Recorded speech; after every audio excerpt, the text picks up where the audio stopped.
the podcast where we talk about all the things that are hidden in the shadows. This is Isaac, and on this bonus episode, I am joined by William from WTCW Paranormal, straight out of Hampton Roads, Virginia. How you doing today? Good. How about yourself? Good. I'm always fascinated when I talk to other paranormal investigators because I've been only in the game of paranormal investigating for about 3 years now, and I've already encountered a lot of stuff. But it's also nice to see that a lot of the younger people are getting into it because it seems to be the most investigators I have talked to are either close to my age, which is in the 30s, or vastly older. So it's always nice to see a fresh young face in the game. Yeah, it's been a little bit of a challenge for me getting into it because when I try and do investigations or have people contact me, the instant they find out I'm 17, they're like, I'm not interested. They think I'm unqualified. But he don't know nothing. He's still a kid. Yeah. Well, but yeah, I definitely think that I'm a little bit of an outlier in the sense of age. I'm trying to bring more people into the sphere of investigating, people around my age, which hasn't been easy because they think, oh, well, what am I getting paid for? And I'm like, well, it's more about the experience. But you get paid for it? People think you're earning money? Yeah. Well, they assume that I'm getting paid. They're like, oh, how much do you get paid for an investigation? I was like, nothing. I was like, I'm only getting paid off of like social media stuff, and it's not much. So if you're gonna join the team, don't expect to be making bank. Yeah, we'll never discuss money because it never really brought up in the teams I've joined in the past. Question real quick though, what does WTCW stand for? Now, WTCW are the first initial of the first names of the first four founding members. So my name is William. I'm the first W. And now the whole team consists of four of my childhood friends. So it's William, Tate, Chris, and William. I have another friend named William, William Bateman.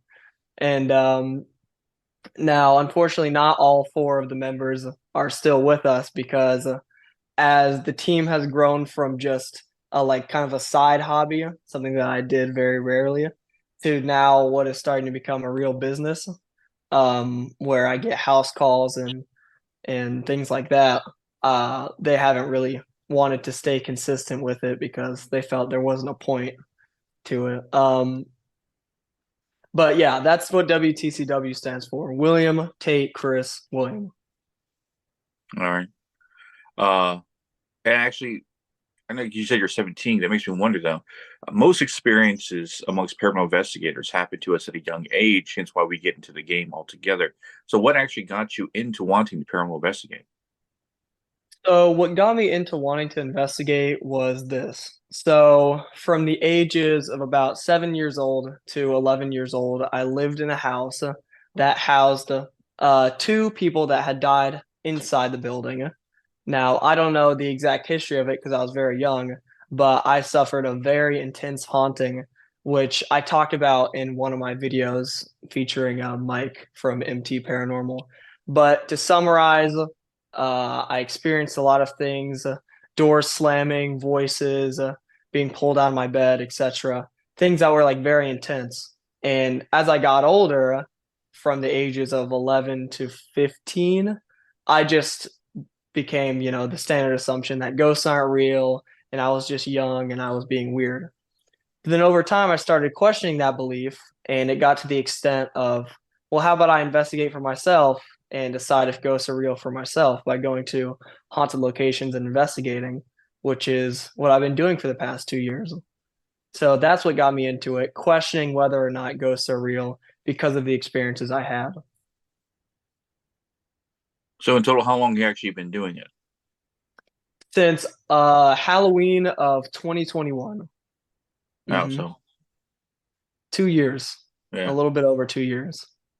I kind of roughly started around the same. Oh, I started more full time, I would say, in like February 2021. So I only got maybe half a year on you. So, Mm. but That's interesting though. That you're starting out now, and I never even considered it at your age. I was a fan, but I never really considered doing it. But then Mm, again, we had a lot of shows that were like real big at the time when I was your age, like Ghost Adventures, Ghost Hunters, when it hmm first started coming out. Were there any like paranormal shows that you like watch? Like, oh, like I want to try to do what they do. Yes. So I had a couple inspirations that got me into it. Just to begin with, outside of the fact of questioning whether ghosts are real or not, I was a big fan of BuzzFeed Unsolved, which they still inspire the way I investigate now. I'll often bring in skeptics on my investigations just to kind of like level down the belief of what's happening. I like seeing skeptics' reactions to when we catch something. I find that interesting. BuzzFeed Unsolved, obviously Ghost Adventures, Pioneers, obviously, you know, unpopular take, but I don't think they're 100% truthful with everything. But regardless, they did pave the way for a lot of modern investigators. And who else? Also the Foreman brothers of Paranormal Nightmare. They're a big inspiration. I'm a big fan of those guys. So those are like the main three people that I drew inspiration from initially.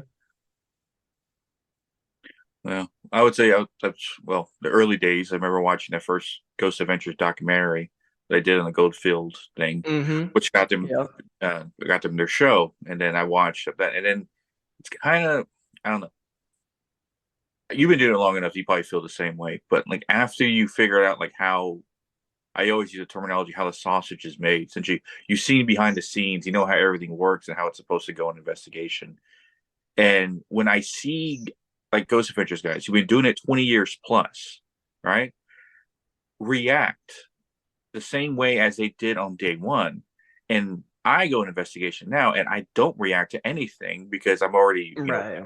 callous to it in a sense like that, and think to myself, oh, okay, now I realize it's Yes. a show. You're entertaining. You're doing it Right. off the show now, and it kind of takes the fun out of watching it. Yeah, that's exactly what I meant when I said I don't think they're exactly 100% truthful.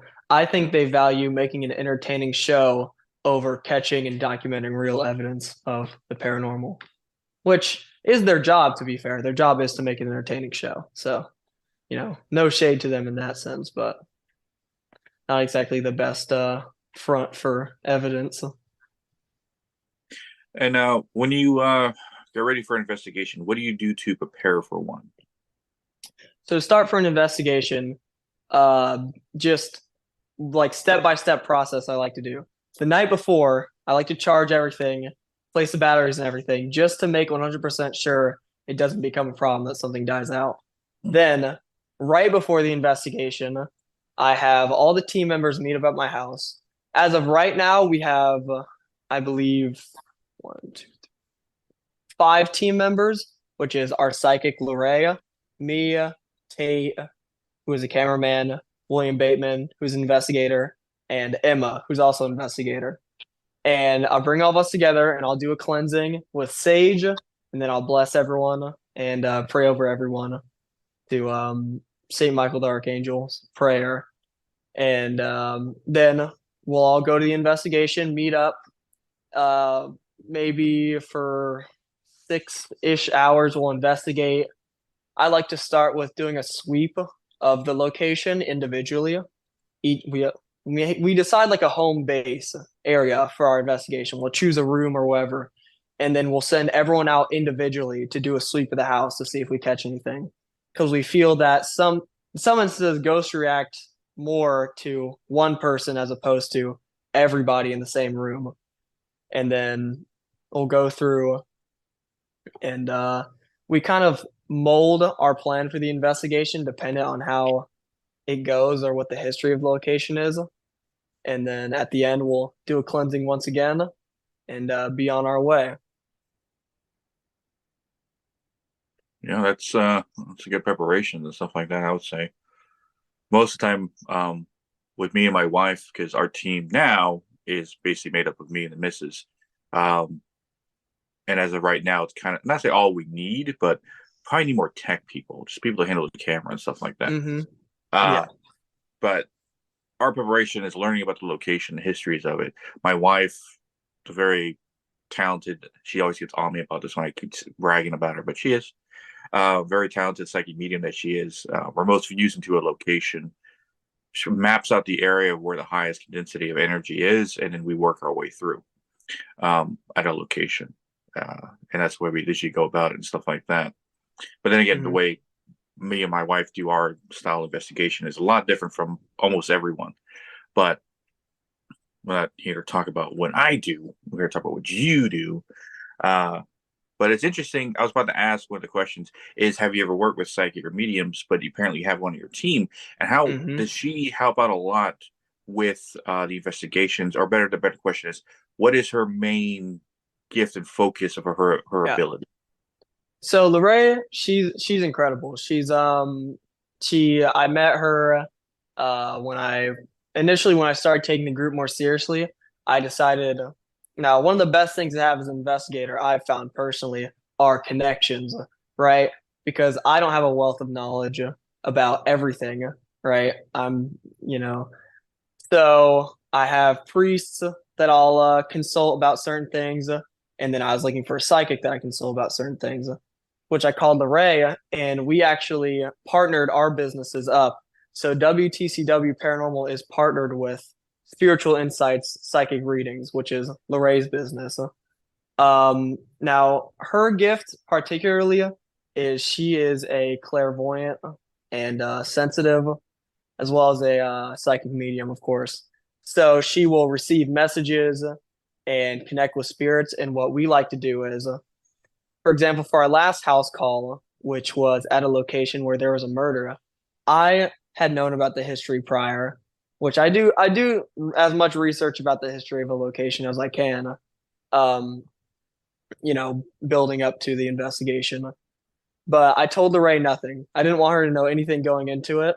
I brought her in and I said, identify the murder room. Can you try and identify the murder room? To which she did. At that specific location, it was the bathroom, to which she was able to identify without any prior knowledge, which I found incredible.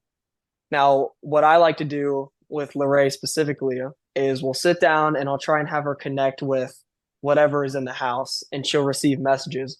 I'll take out a notepad and write down any names or locations or any significant piece of information she relates to us. And then after the investigation, I'll try and look up that information and see how it maybe connects to the history of the location, which very often I'll find that it does actually connect to it. Like on one of our investigations, we went to a farmhouse to which she kept saying, I'm seeing soldiers. I'm seeing soldiers. I was like, that's weird. So then I wrote it down. After the house call, I went home and I looked up like battlegrounds in Virginia, to which I found out that that specific area of the city we were in, Chesapeake, Virginia, was a battleground to where there was bloodshed and soldiers did die, which I found very interesting. So she relays messages to us, and that's the main role she plays. Her gift plays a big role after the investigation versus during. How does she play a big role after? So she'll give us our messages while we're investigating. So we have our tech out, we're asking questions, trying to catch EVPs, and then I'll record that actual evidence we're catching in that moment.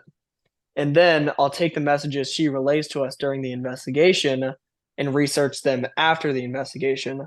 To which, if I find a connection, like for example, let's say I'll use one of the investigations. At that same murder house, she said the name, she kept saying the name Jackson. She said, I'm hearing the name Jackson for some reason. To which I researched the case a little further to find out that in the murder case, a daughter murdered her mother. And I found out that the reason she murdered her mother was because the mother disapproved of her boyfriend, Jackson, and was going to kick her out of the house. So then I was going to include that in the video and say this is the connection that Lorraine made. And that's what I meant in the sense of it plays a big role after. Because initially I might not know what she means by I'm hearing the name Jackson. Afterwards, I'll find out how that's significant. Well, that's a good thing. I figure, at least I have that, we call it validation. That's what I was looking for. um, Hmm. really afterwards. Uh, was that place that the murder house thing, was that did you have your scariest encounter there, or was there a place that you would consider you had or better question, what was your scariest encounter that you ever had so far investigating? So, my scariest encounter I've ever had while investigating was without a doubt the Ferry Plantation house. This was in July of 2022, and the Ferry Plantation house is a very famous old plantation in Virginia in the Lynn Haven area. And you can rent out a night for a paranormal investigation for if you pay them. And that's what we did. So I bring the original four members, me, Tate, Chris, the other William, to investigate. To which we had a lot of stuff happen. We were hearing footsteps. We caught William Bateman, who at the time was a skeptic and didn't even believe in the paranormal. Like I said, I like to bring in skeptics on occasion. He was sleeping in the living room of the house, to which he woke up and ran out of the living room to me, Tate, and Chris, and was like, "Something picked up my leg. Something picked up my leg and dropped my leg," and it woke me up. So something grabbed him, and then later on that night, Tate and Chris got this crazy migraine and said they were feeling sick and had to leave. So they left, and it was just me and William Bateman left. To which we go to what used to be the slaves' quarters, and we were hearing creaking up the stairs because it was an old building. You can hear every footstep. We were here creaking going up the stairs, and then we were hearing banging on the walls, just straight up banging, which I caught all of it on camera, um, and I uploaded it to my YouTube channel. Um, and I actually had another podcast, the Red Treehouse Pod, made a episode about my experience at the Ferry Plantation House as well. That was definitely the most haunted location I've ever visited. Speaking of which, I may have heard of that place, but something I've discovered in my investigations when coming around places around where we live, you come to find sometimes by stroke of luck or just someone tells you one story and you go to check it out, and they come to find like the most like it. Whoa, this place is far more haunted than I even guessed that. But the thing is, no Hmm. one would ever know about it. It's like completely like there's a park next to our house. No one ever said anything that would be. We're now only known for it to be famously haunted, or at least have that much dangerous entities there. But has there been a place in your around locally that you've investigated that's not widely known, but you come to find a lot of evidence there? Yeah, absolutely. So, recently, which this is another, I try and document every single investigation I do on my YouTube channel, just so when I tell these stories in my investigations, people are like, okay, why should I take your word for it? And then I can be like, go look at the video, right? I got a house call from a woman saying that she had recently moved into her boyfriend's farmhouse where his family had owned all this farmland for hundreds of years. And recently, after his mother died, they had been experiencing all types of crazy paranormal activity, to which they sent me a video of. Now, me personally, I don't typically tend to believe in ghost orbs. That's just my personal belief because most of the time it just looks like dust or a bug to me. But obviously, I don't kick anybody for believing in them. But she sends me a video. She said, look, I think this is called a ghost orb." To which it was this ball of light that was just floating and dancing in front of the camera for like 5 minutes straight. This was at about 3 o'clock in the morning in front of her farmhouse. And it was about a 5 minute video of whatever this is just sitting there, jumping back and forth. Um, and I was like, wow, okay. Then she sends me a picture of an apparition. She was in her house and had recently received a PC from her son. She was an older lady, didn't know how to use it, so she was sending pictures to her son. To which, in one of the pictures, you can see the clear outline of a girl sitting in front of the computer looking at it. And she didn't notice it until her son said, "Hey, who's that?" And they don't have any younger women living in the farmhouse. So she calls me in to an investigation, which I went in with Lorray the first time. And Lorray, that was the farmhouse where she was seeing soldiers. And then I went in with William Bateman, and we caught all types of activity. Um, noises. We were in the barn and we heard a really huge noise. We were what used to be a milking parlor for cows investigating that was connected to the barn house. And then we hear this huge crash of metal, to which we rush out of the milking parlor and we didn't see anything. And which was a pretty extreme instance of poltergeist activity, which I had never seen before. I don't often catch poltergeist activity, not to that extent, um, which was crazy, along with a lot of other activity like hot spots, cold spots, things moving, things of that nature. And that location had never been investigated by anybody. That was a house call. Um, so yeah, I think in my belief, it's often that these super famous haunted locations have been investigated so extensively that the activity there isn't really a surprise to anyone anymore.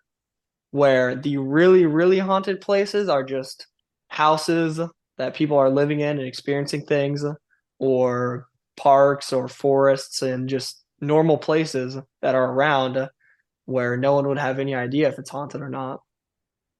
Or places that were also forgotten by time, sitting Right. out there, willing away. Um, Hmm. in your investigations, because I know come across a few, well, saying a few would be a major understatement for people who've listened to podcasts uh, all the time. But have you encountered much dark activity, or better question, after you left an investigation that said you might have caught some dark activity there, when you got home, you felt uneasy or unsettled? Now, that's one thing that I've never really understood as an investigator. I've been like actively investigating for 2 years, going to extremely haunted locations, some locations that had been perceived as having like dark attachments, like demons. And I've never had anything attached to me in any way remotely. I've never gone home after an investigation and felt on edge or felt as if something was watching me or had any activity in my own home. That's never been an issue for me, which was a weird thing because it's like all these investigators are talking about how they've had things happen to them after investigation, and I'm like, am I just getting lucky continuously, or do I actually have attachments and I have no idea? I don't know, but yeah, no, I've never had that issue in all honesty. Lucky you then. Some of the investigators I've talked to from teams across the United States and even in Canada, uh, encountering a dark entity is something that's not necessarily always happens, but it does happen more often than they would think. Sometimes they disguise themselves as regular people, or you're just not picking the right fights. Like Mm, you're coasting along, you're not, or they don't see any interest in bothering you. Like maybe you're not giving off a vibe of let's not say victim, or of what's the word I was looking for? Not a contest or a victim. Like they don't see you as a threat, nor do they see you as like someone who can easily be abused or attached to. hmm. I've known Right. a few people like that who've gone in locations and almost like are invisible to every dark entity there for whatever reason. But my theory is that yeah, they don't see you as a threat, but they also don't see you as a victim. So it's almost like you're invisible to them in a sense like that, which is lucky because not a lot of people are that lucky when it comes to dealing with that stuff all the time. Mm. I think I'm at 26, 27 um, home investigations I've done, oppression cases mostly. But yeah, 27 I think I've done so far. Yeah. Mm. And the things I've seen and things I've heard, yeah, it's some people don't deserve to go through that kind of torture. But Right. um, I was you were talking about home cases where I brought it up. Have you done a lot of home cases, or is most investigations out and about? Now, I rarely take house calls for the specific reason of this. First of all, I'm 17, right? Oh yeah, So yeah, yeah, yeah, yeah. So it's like if if they wanted to kidnap me, just get him over here. Get him over here. right? Yeah, yeah. But obviously, I have taken a couple house calls. I have taken a couple house calls, and those are typically my favorite cases to take because you just get to see sites that you wouldn't see just going out and about, such as the history of just a regular house sitting around. You know, it's very weird to go into a house call and people are like, "Oh yeah, you like my house? This has been here since the 1800s and five people have died in it." And you're like, "Oh, okay." You know, but more typically I'll just go on investigations out and about and or um I guess I do a lot of house calls, but not in the sense of people I have no idea who they are will call me. It'll be more like a mutual friend, or my friend will know somebody that knows somebody who is having a haunting, and then word will get out to them that I exist, and then they'll come to me about it. That's typically the type of investigations I do, Mm. which I like to when it comes to those type of investigations where it's someone who thinks their house is haunted but they don't know, and that's why they want to call me. Instead of getting everyone together and using all these materials and filming and spending a bunch of time investigating, what I'll do is I'll send maybe two or three investigators to do like preliminary tests to actually see if it's haunted. And then if they get nothing after like 2 hours, then they'll be like, well, if you catch something else, then send a video of it to us and then we'll reevaluate. But otherwise, looks like your house isn't very haunted. you know. Yeah, that's why this was a good lucky thing I have Megan, because she can literally remote view into someone's home that's asking for help and determine whether or not they're just BSing or they're actually telling the truth. So she vets a lot of people that way. Um, hmm but yeah, we have that good tool. But yeah, sending investigators in first to like determine whether or not these people are just trying to get attention or they're actually dealing with something. That's a good idea always to have. And I guess most people assume or ask you for help like that because, granted, just talking to you in the few minutes we've already had, I can already tell that you're very mature for your age when it comes to these kind of subjects and stuff like that. So that's probably why they're like, "Oh, I'll ask him," and they talk to you and you tell me 17, like, "Oh crap, yeah." Yeah. But Well, I try my best to be professional. Obviously, I'm not perfect, but I do my best not to waste my time because me and my investigators are very busy. A couple of my investigators are just straight up adults, even though I am the one leading the whole operation. I'm the only one or the only team that's really, really active in the Hampton Roads area. So I get a lot of people emailing me about cases or asking to join, and which can become a whole different problem in and of itself because I have to do background checks yeah, on people. a question that I thought I would never have to ask any investigator, or better question, I never thought about asking any investigator because, like I said, majority of investigators I talk to are close to my age or older. But since you're technically not an adult, right? Um, how do your parents feel about you doing this kind of stuff? Now, initially, they were very nervous about it because my parents, at least my mother, is very religious. It's funny, my dad and his friends back in the day used to run a paranormal group as well, which Yeah. was funny. I found out that later on after I had founded WTCW. My dad told me that him and his friend Riz had a paranormal team called 757 Ghost Hunters, and they made the news a couple times. And he wanted to start filming investigations and stuff like that, and Riz thought it was stupid. And then here we are in present day, and Ghost Adventures and stuff like that is famous, which is funny. But they the house call specifically they get nervous about, which I don't blame them at all, because Yeah. even I myself get nervous about the house calls.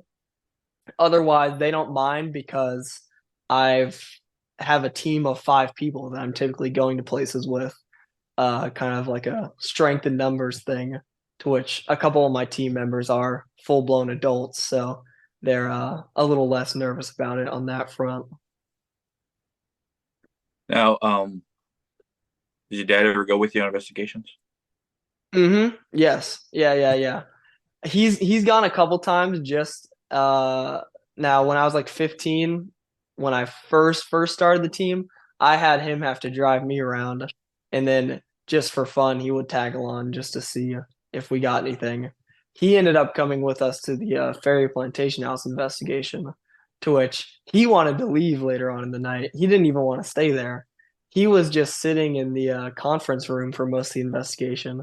But when Tate and Chris started having that severe migraine I was talking about, he also was like, "Yeah, I want to leave," which was surprising because my dad is like a stone faced, like 6'6" huge dude who like doesn't get scared by anything. So I was like, "Oh shit, I might be dealing with some serious stuff here." If even my dad's like, "I want to go." Now, so I always want to ask other fellow investigators that are around the area where we live, because we're based out of Jacksonville, North Carolina, and you're in Virginia, so you're not actually very far from us. You're about Yeah, no. like 3.5 hours away from us, which Hmm. is you're in the same region of the United States is. So one thing we come across a lot of our investigations is Native American spirits. And one Hmm. thing I always wanted to ask you is how many Native American spirits have you come across in the investigations you've done? Yes, of course. So naturally, so I've theorized personally, almost every investigation I do, the words Indian burial grounds come up because of course they do. The Ferry Plantation House had Indian burial grounds. I recently did an investigation to First Landing State Park, which is supposedly haunted according to Neptune ghosts. So I investigated there. There were thoughts of Native American burial grounds there. My theory personally is that because Virginia and obviously North Carolina as well were one of the first founding colonies, the first 13, that we were moving and killing Indians, which is why there's so many cases of Native American burial grounds. Me personally, I don't think I've actually run into Native American spirits very often. I've had like one or two instances where I theorized maybe I was. For example, at First Landing State Park, I was using a Ovilus, and the Ovilus kept saying things like Indians or or just like terms like native or stuff like that, where they'll talk about animals and just things that kind of pointed me towards the fact that I might have been speaking with something that might have been from around that time. But I actually have not run into Native American spirits very often, despite how prevalent they are in most of the history of the locations I go to. Well, I say we come across a lot, but then again, my complexion, they feel comfortable about talking to me. But also having indigenous blood, being Hispanic myself, so that makes me half indigenous to the lands of Mexico. But also coming to find out 6 years ago that my great grandfather, my mother's side, was Chata Native, which I'm like, Mm. why wouldn't you tell me this when I was young? I could have got scholarships for this stuff. But she was like, I don't know, I didn't ever think about it. Like, that's important for me. And whatever. Um, but yeah, I'm technically still a mixture of indigenous blood, but I guess that's why they feel more comfortable about speaking to me when we do investigations, especially around here amongst the native spirits, because we meet a lot. And plus, we hear a lot of indigenous speak come through the spirit box. Um, like certain words and phonetic phrases we hear, like, oh, that's native. I don't know what they're saying, but I know it's what it sounds like when I hear it. Yeah. But yeah, I just thought I'd ask because I know Virginia, that area, it's a lot of indigenous tribes that live in those specific places. So most likely you're going to run across some of them Hmm. still there. Yeah. Well, I think there's definitely been a couple instances where I was speaking with an indigenous spirit, but I had no idea because I can't identify anything outside of English or Spanish. So Yeah. I might have just wrote it off as like chatter from the spirit box or, just had no idea otherwise. Have there, I guess, have you investigated a place that was known for being a native location? Yeah, the Ferry Plantation House is known for having a lot of native spirits because it's actually a really bad story. So the Ferry Plantation House is right smack dab in the back of a neighborhood that is currently lived in, right in the back. And for the neighborhood, landscapers from the city of Virginia Beach were digging out the ground to build a tennis court. They're digging up the ground to be replaced with concrete, and they straight up dig up a burial ground and find skeletons, human skeletons, to Right. which they handled the situation very poorly. because they just continued to pour the concrete over the skeletons, which I think the owner of the Ferry Plantation House, Cody Green, theorized that this definitely pissed off the Native American spirits that were there, which led to some of the activity trickling down through the neighborhood and through the Ferry Plantation House. So, yeah. So that whole area has been receiving activity. Yes. If I make it that way, I'll try to make one of my stops there. Yeah. I thought, sorry, I didn't. What plantation I assumed, you have slave spirits that most likely would Yes. be angry Yes. still there, but I didn't think the native population would be that bad in that, or that populous in that location, specifically for the haunting, responsible hmm for the hauntings that location. Yeah. Now, very Well, no, well, there's only one documented spirit of a slave at the Ferry Plantation House, and his name is Henry. Henry was a slave at the plantation, and he was huge. Apparently, he was 7 feet tall.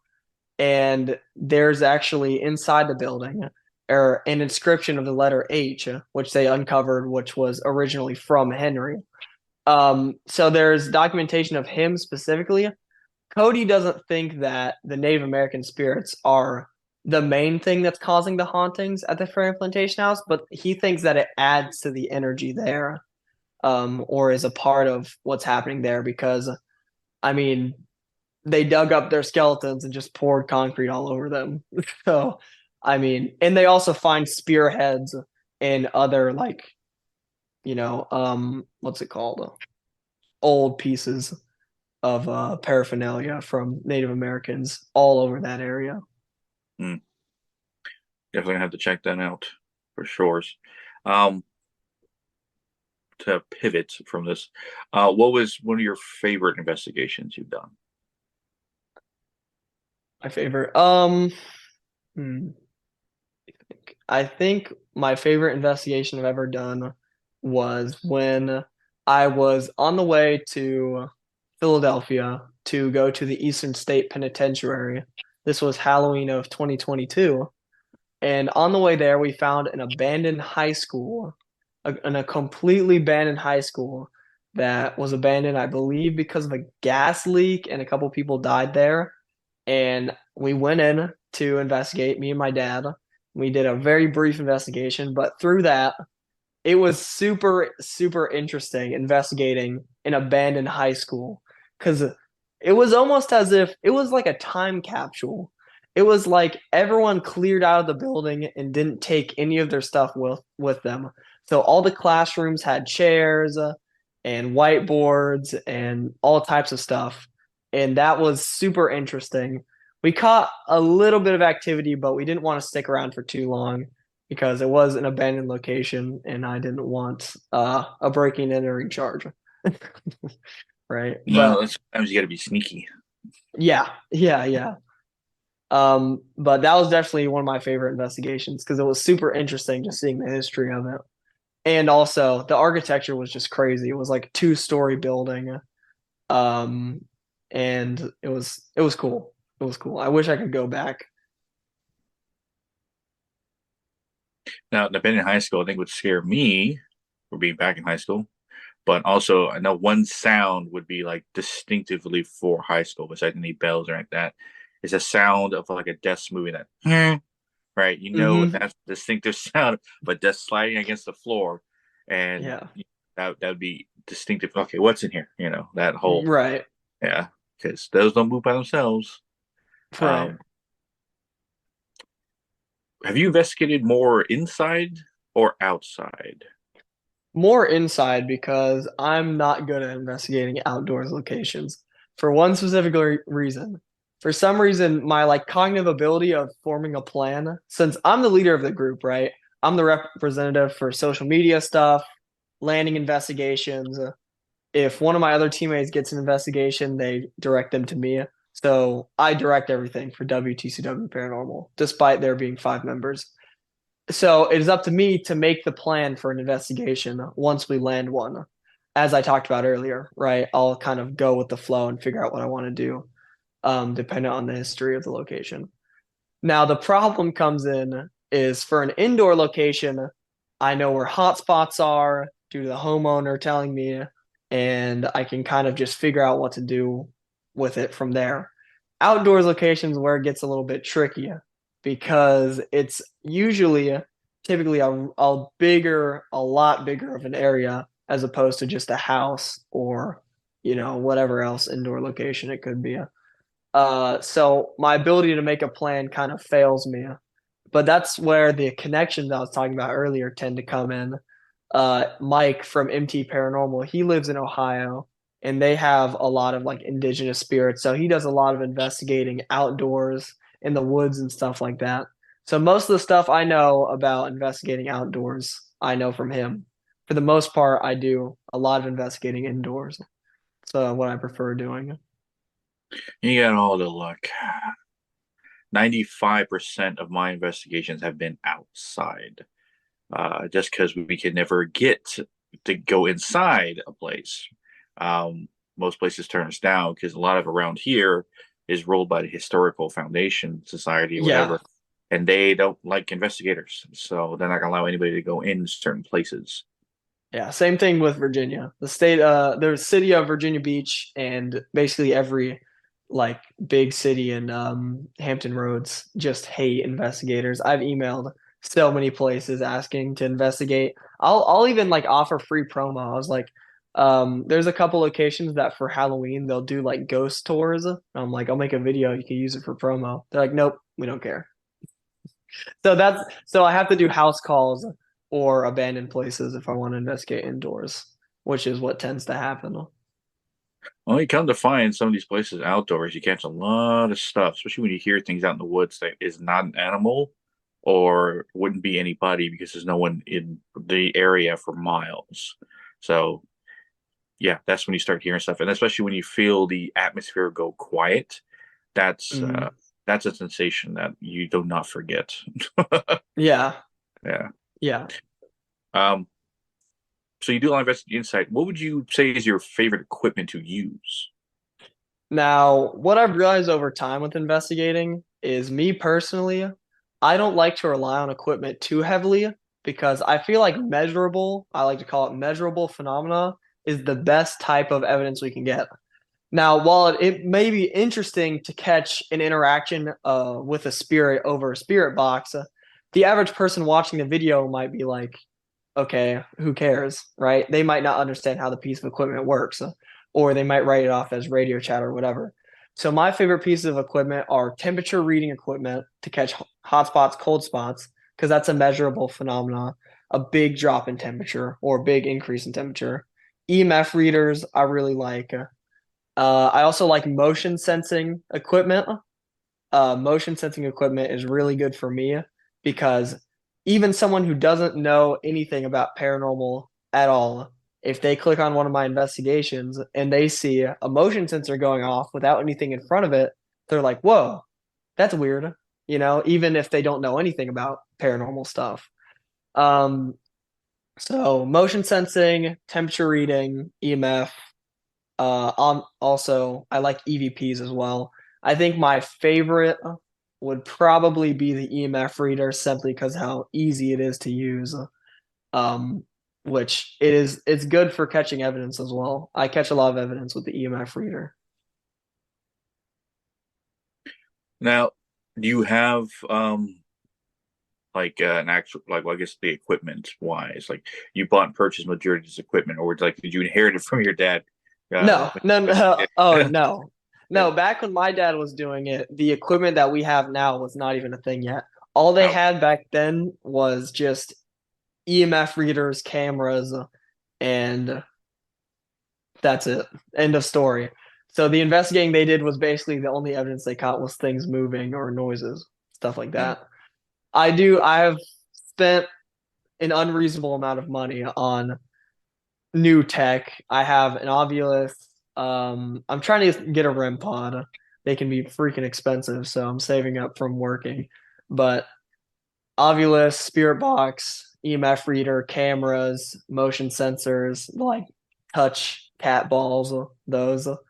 I have all the equipment I've bought. Yeah, the most popular equipment. In the early days, all we ever used was the apps on phones, which I never gave much, um, I don't know, much thought into. But the two apps that I would say that put any stock behind is Necrophonics and GhostTube. When it comes to being a swimmer of spirit box, the Necrophonics I would say is about 90% accurate, and then GhostTube is about 95 when it comes to communicating with something that's actually there and then getting direct Yeah, answers. I always tell anyone who first starts investigating, the best tool you have right now is your phone. Because it records, you have a flashlight, you can get some kind of, some kind of paranormal app that will work somewhat well, and go from there, essentially. Also, you have the camera to record and take pictures. So you got basically a right. majority of tools in one thing. Yeah, yeah, yeah. Yeah. Um, I am essentially the same. I try not to rely on like phone stuff too heavily. The only like apps I use with my phone are the Ghost Music Box, which is a really simple piece of tech in comparison to like GhostTube and Necrophonics. All it does is you calibrate it and then you just let it sit still. And if anything touches the device, touches the screen or moves the phone, it starts sounding off a really loud spirit or it starts sounding off a music box. And I'm very skeptical. Like I try to be as skeptical as possible with my approach to equipment and investigations, right? I want to write off any activity as something explainable before it's a ghost, right? Mhm. So I've literally sat there with my phone sitting there on the floor for like an hour, just seeing if it'll go off on its own, which it won't. But I've had it go off in locations, which I think it's a really good piece of evidence because something's touching the phone and it's not me. It's I think that's one of my favorite apps to use is the Spirit Music Box. And I also like to use the Cody Green is the owner of the Ferry Plantation House, and he says that he likes this app called man, I forgot what it's called. It's similar to Necrophonics. It's another phonetic spirit box type device that he recommended to me. But those are really the only two apps I'll use. And what would you consider? And this is a new question I thought of recently. I haven't really asked much investigators, so you're technically the first. Um, but it's a question I always ask. I always ask investigators afterwards, or most people that I've come close to and try to understand when it comes to the investigation game. What would you consider a successful investigation? I would consider a successful investigation one of two things. Either I determine what the issue is, right? I have a lot of people come to me not knowing what their problem is. They're just having this paranormal activity happening to them. I think a successful investigation is if I identify the actual issue, either using my psychic to make a connection to whatever's haunting them, or or a plausible issue. If we end up discovering that the house has a mold problem or something, which is something I've actually had happen. I was called in for a house call and we go to investigate the attic and it's just riddled with black mold, which we left and we're like, you have black mold in your attic. You probably have carbon monoxide poisoning. um and then my second like thing I would consider a successful investigation is if I determine if the house isn't haunted at all. I've had a lot of people who are really scared their house is haunted, which is why I often have decided to send in investigation or investigators prior to going in myself because I've had this happen so many times. People will call thinking their house is haunted, and I'll be like, okay, well, I'll go in to investigate and then catch nothing. And then I'm like, your house isn't haunted. And they're like, oh, thank God. And then I'm like, if anything else comes up, then message me. And most often I won't get a message about it again because it really wasn't haunted. So that's my two definitions of a successful investigation. Either identifying the issue or identifying there isn't an issue and it's just not haunted. Hmm. What is your hope for the future of the paranormal and investigating?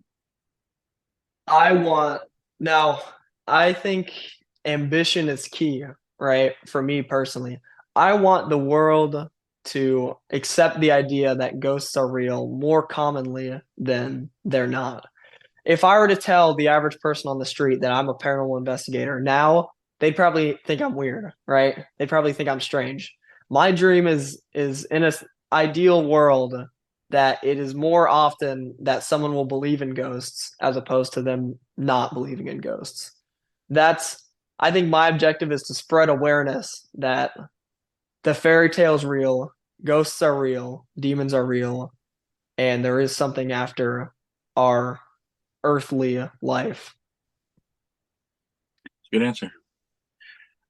My that's aligns with my hope that the scientific community starts studying the paranormal as well as they do any other forms of science and starts building devices for us that is more better at Scientific. Hmm. measuring the paranormal when it comes to a lot of stuff. So I always educate myself with all forms of science when it comes to anything that would be surrounding it, the paranormal to get it together. So if I'm asked a question by a scientific person, I can give an answer. It doesn't make me sound like a kook Mm. when it comes to the paranormal, because in the paranormal community, there's a lot of people that are not giving us a good name. Um, Right. so I do my best to try to stay above it with, like you said, you always try to keep a skeptic with you. So you're already doing one step and trying to even disprove what you might be considering paranormal. Hmm. Yeah. Well, I'd say myself, I'm a skeptic. I think more often than not, when people send me videos of what they're having as paranormal activity, like I'll get videos that people will be like, "Oh, I think my house is haunted," and I'll be like, "Now my rule is, if you're gonna call me in for a house call, you better have a good reason, because I'm not risking getting murdered for a really boring haunting, right?" So that's the same rule. Like that's why I got that video of that spirit orb, because every house call I take, I need at least some reason to go in. And I'll have people send me videos of just their house settling. They're like, "Look, it's a ghost." And I'm like, "It's your house settling."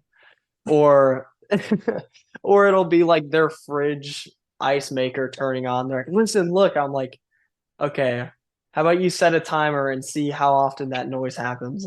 And if it happens every 30 minutes exactly, then maybe you just have a machine in your house that is not a ghost." I try and be as skeptical as possible.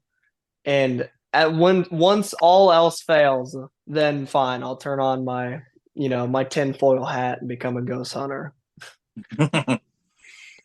Well, you got a good head on your shoulders, and the future looks bright if more investigators at your age start getting into the game. Where can I appreciate you coming on and sharing your stories with me and stuff like that? Where can everybody find you? You can find me on YouTube at WTCW Paranormal. You can find me on Instagram, WTCW Paranormal, TikTok, WTCW Paranormal, X. You can find me on basically everything, Facebook, except for, I don't know, don't look for me on obscure social media like Pinterest, 'cause I'm not gonna be on it. But the main social medias I'll be on there. And we also have a website. If you just look up WTCW Paranormal, you can find us. And yeah, I appreciate you having me on. All right. As always, or catch your widows in the next one. All right. Wonderful, man.